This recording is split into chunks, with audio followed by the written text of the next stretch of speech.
नमस्कार मंडळी, मी सोनाली माझ्या चॅनलमध्ये तुम्हा सर्वांचं मनापासून स्वागत करते। तर आज मसाले भात बनवण्यासाठी मी सर्वात आधी इथे कोळम तांदूळ घेतलेला आहे। मला कोळम आवडतो म्हणून मी कोळम घेतलाय। तुम्हाला जो हवा तो तांदूळ घेऊ शकता।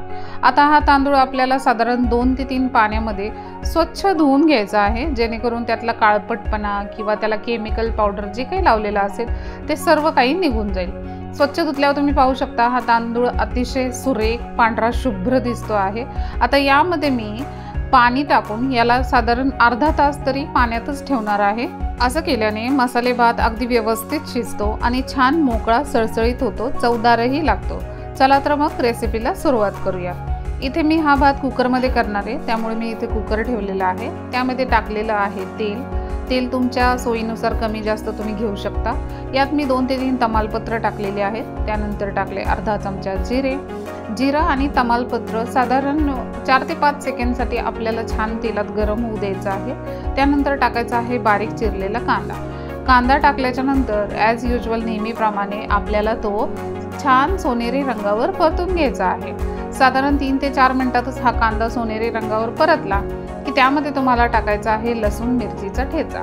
हो, हा महाराष्ट्रीयन मसाले भात आहे, यामध्ये लाल तिखट नाही जात, लसूण मिरचीचा ठेचा जातो। आता मी यामध्ये टाकले थोडे काजूचे तुकडे, थोडेसे शेंगदाणे, मटार मी टाकणार नाही कारण सकाळीच आम्ही मटारची भाजी खाल्ली आहे। आता चिमूटभर हळद आणि 1 चमचा गोडा मसाला टाकून मी याला साधारण अर्ध्या मिनिटासाठी परतून घेणार आहे, जेणेकरून यातला कच्चेपणा निघून जाईल। काही बटाट्याच्या फोडी, काही गाजराच्या फोडी तुम्हाला हव्या त्या भाज्या यामध्ये ॲड करू शकता। मसाले भातामध्ये कुठलीही भाजी मॅच होऊन जाते आणि उत्तम लागते, छान लागते।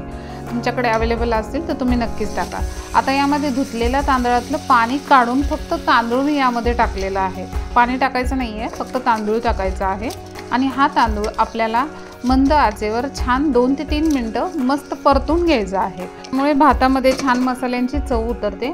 आता यामध्ये टाकायचं आहे पाणी, त्यानंतर चवीनुसार मीठ टाकून हे मिश्रण व्यवस्थित ढवळून घ्यायचं आहे, जेणेकरून मीठ संपूर्णपणे यामध्ये पसरलं जाईल। आता पाण्याचा अंदाज सांगायचा झाला तर निम्मा तांदूळ आणि निम्म पाणी असा भाताचा साधारण अंदाज असतो। असं जर तुम्ही केलं तर परफेक्ट मसाले भात होईल। यामध्ये छान हिरवीगार कोथिंबीर बारीक चिरून टाकायची आहे आणि याला एक 10 मिनिटं हाय फ्लेमवर दणदणीत उकळी काढून घ्यायची आहे। 10 मिनिटांनी तुम्ही पाहू शकता याला छान उकळी आलेली आहे। आता कुकरला व्यवस्थित झाकण लावायचं आहे। झाकण लावल्याच्या नंतर फक्त 1 शिट्टी काढून घ्यायची आहे। एका शिट्टीत हा भात अगदी उत्तम शिजतो, जास्त शिजवायची गरज पडत नाही। 1 शिट्टी झाल्याच्या नंतर तुम्ही पाहू शकता मस्त मसाले भात तयार झालेला आहे। आता हा संपूर्ण भात मी एकदा व्यवस्थित हलक्या हाताने मिक्स करून घेणार आहे। तुम्ही बघू शकता छान मोकळा सळसळीत दिसतोय। संपूर्ण मिक्स केल्यावर यातल्या भाज्या आणखी उठाव दिसतात, आणखी छान मोकळा सळसळीत, कुठेही कच्चा राहिलेला नाही आणि कुठेही चिकटही झालेला नाही। ज्यांना कुणाला मोकळा भात आवडतो त्यांच्यासाठी तर हा बेस्ट ऑप्शन आहे। मसाले भात कुणाला आवडत नाही असं तर मला वाटत नाही, सगळ्यांनाच आवडतो। तुम्ही पाहू शकता आपला मस्त सुरेख मसाले भात तयार झालेला आहे।